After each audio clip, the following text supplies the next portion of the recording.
বন্ধুরা, শুভ সকাল বন্ধুরা। আমার একটা নতুন ভিডিওতে তোমাদের অনেক অনেক স্বাগত, অনেক অনেক ভালোবাসা। কাছে দূরে সকল বন্ধুদের অনেক অনেক ভালোবাসা। স্বাধীনতা দিবসের অনেক অনেক শুভেচ্ছা। বহু বিপ্লবীদের, বহু মানুষের কষ্টে অর্জিত, বলিদানে অর্জিত আমাদের এই স্বাধীনতা, তাদের জানায় সশ্রদ্ধ প্রণাম। কিন্তু আমরা আজকের দিনে দাঁড়িয়ে কি বলতে পারি আমরা মেয়েরা সত্যিই স্বাধীন? আমাদের যে কাজের জায়গার পরিবেশ, আমাদের চলাফেরা করার হাঁটার পরিবেশ, আমাদের যাওয়া আসার পরিবেশ কি এতটাই ভালো যে আমরা স্বাধীনভাবে সব কিছুই করতে পারবো? বিগত কয়েকদিনের ঘটনায় আমাদের মন নাড়াই দিয়ে দেয় যে না, আমরা মেয়েরা এখনও পুরোপুরি স্বাধীনতা পাইনি। স্বাধীনভাবে কাজ করার, স্বাধীনভাবে হাঁটার, স্বাধীনভাবে আমাদের সমস্ত কিছু করার যখন আমরা পরিবেশ পাব, তখনই আমরা বলতে পারবো হ্যাঁ, আমরা স্বাধীন। আমরা আশা করি সেই পরিবেশ আমরা খুব তাড়াতাড়ি পাব। আমরা আমাদের মেয়েরা স্বাধীনভাবে কাজ করতে পারবে, স্বাধীনভাবে চলাফেরা করতে পারবে। তো চলো, আজকের দিনে দেখো আমার এই বেগুন গাছটায় খুব সুন্দর ফুলও চলে এসেছে আর খুব ভালোও লাগছে। কিছুদিন আগে আমি এটা সাপোর্ট দিয়েছি, কিন্তু এখন ভীষণই ভালো লাগছে। Good morning. আমার একটা নতুন ভিডিওতে তোমাদের অনেক অনেক স্বাগত, অনেক অনেক ভালোবাসা। কাছে দূরে সকল বন্ধুদের অনেক অনেক ভালোবাসা। তো আজকে স্বাধীনতা দিবসের সকাল থেকেই আজকে ভিডিওটা শুরু করলাম। আজকে দিনটা কিভাবে কাটাই সেটাই তোমাদের সঙ্গে শেয়ার করব। চলো দেখতে থাকো। একটা ছোট্ট ভিডিও নিয়ে এসেছি, বেশি বড় না, একদমই ছোট্ট। তো আজকে যেহেতু একটা স্পেশাল দিন, ওই জন্যই আজকে একটা ভিডিও নিয়ে এলাম। চলো তাহলে দেখতে থাকো। এখন মোটামুটি সব কাজই হয়ে গেছে, এখন রান্না করব। সকাল থেকে যেগুলো রেগুলার কাজ থাকে সবই হচ্ছে, কাজের তো শেষ নেই। তো এখন ছাদে আছি, এখন রোদ্দুর নেই, বেশ ভাল লাগছে ছাদটা দিয়ে। ছাদে আছি, ছাদে থেকে এখন নিচে যাব। নিচে কি কি রান্না করব, একটু স্পেশাল রান্নাও হবে আজকে। তো চলো দেখতে থাকো, আশা করি ভালোই লাগবে। আর তোমরা যে যেখান থেকে আমার ভিডিও দেখছো সকলকে অনেক অনেক ভালোবাসা আর অসংখ্য ধন্যবাদ। তোমরা এইভাবেই আমার পাশে থাকো আর আমার ভিডিও দেখতে থাকো। নতুন বন্ধু চ্যানেলের অবশ্যই, চ্যানেল যদি ভালো লাগে চ্যানেলকে সাবস্ক্রাইব করে পাশে থাকবে। আর পুরনো বন্ধুদের তো অনেক অনেক ভালোবাসা।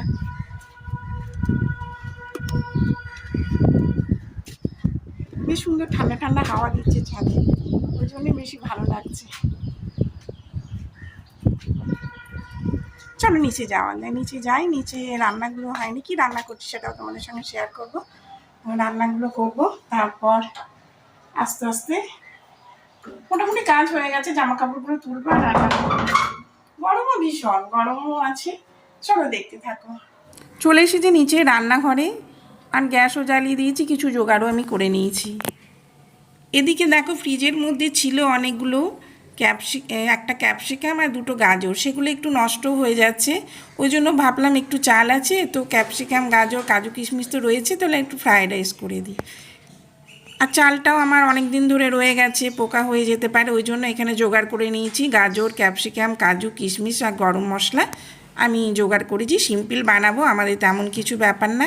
আর চিকেনও ফ্রিজে ছিল, চিকেনটাও ম্যারিনেট করে রেখেছি মশলা দিয়ে, কেননা আজকে বৃহস্পতিবার, কালকে শুক্র, তারপরে মাছও রয়েছে, শনিবার তো নিরামিষ, তার জন্য এগুলো ফ্রিজের মধ্যে ছিল, এগুলোকে একটু করতেই হতো। ওই জন্য ভাবলাম আজকে ছুটির দিন আছে, আজকে তাহলে চিকেন কষা ফ্রায়েড রাইসটা বানিয়ে নিই। রাত্রিবেলায় রাত্রি মতো হবে, দিনে এটা আমাদের দুপুরে খাওয়া হবে। তো একদিকে চিকেন কষাটা হতে থাক, আর এদিকে আমি ফ্রায়েড রাইসের জন্য গাজর, ক্যাপসিকামগুলো আমি ভেজে নেব। বেলাও হয়ে গেছে অনেক, একটু দেরি হয়ে গেছে। আজকে যেহেতু ছুটির দিন, একটু অন্যান্য কাজ করতে একটু সময়ও লেগে যায়, তার জন্য দুটো ওভেনেই চাপিয়ে দিলাম। বেশি কিছু হবে না, কিন্তু কিছু রান্নাগুলো না করলেও হবে না, কেননা আমার ফ্রিজের মধ্যে যে গাজর ছিল, একটা গাজর তো দেখছি নষ্টই হয়ে গেছে, ওটা ফেলাই গেল। আর গাজর আমাদের বিশেষ খাওয়াও হয় না, ডালেই দিই। এনেছে যখন তখন নষ্ট হবে, ওই জন্য কেমন খারাপও লাগছে। ওই জন্য ভাবলাম আজকে তাহলে গাজর আর ক্যাপসিকাম রয়েছে, আর চালও অনেকটাই বাড়িতে আছে, আমাদের সচরাচর আমরা খাই না, ওই জন্যই ভাবলাম তাহলে চালটাও নষ্ট হবে, কিছুদিন বর্ষা চলছে, পোকা হয়ে যেতে পারে, তো একটুখানি বানিয়ে নিই। ওই জন্যই আজকে এটাই করলাম। চিকেনটা আমার অনেকটা কষা হয়েও গেছে, আর খুব কম তেলেই আমি করি রান্না। আর দেখো এদিকে ফ্রায়েড রাইসটা একদম রেডি হয়ে গেছে। মোটামুটি একদম ঘরোয়াভাবেই করেছি, এমন কিছু না, খুব সিম্পলভাবেই আমি রান্না করি। এটা এখন ঢাকা থাক, গরম থাকবে। আর চিকেনটা মোটামুটি কষা হয়ে গেছে, এবার এর মধ্যে জল দিয়ে দেব, তাহলে মোটামুটি রেডি। কারণ এখন 12:30 বেজেই গেছে, 1টা বাজতেই চললো। চিকেনটা একটু হতে থাক, আর আমি এবার অন্যান্য কাজগুলো একটু গুছিয়ে নিই। কেন শুধু রান্না করলে হয় না, একটু ঘরগুলো অগোছালো হয়ে আছে, সেগুলো সব ঠিকঠাক করে নিই। তারপর তোমার দাদাভাই স্নান থেকে এসে ওকেও খেতে দিয়ে দেবো। তো চলো, আজকে দেখো আমাদের লাঞ্চ একদম রেডি হয়ে গেছে, তোমার দাদাভাইকে দিয়েও দিলাম, আর আমিও আমারটা রেডি করে নিই। ফ্রায়েড রাইস আর চিকেন কষা, আর তো কিছু করিনি।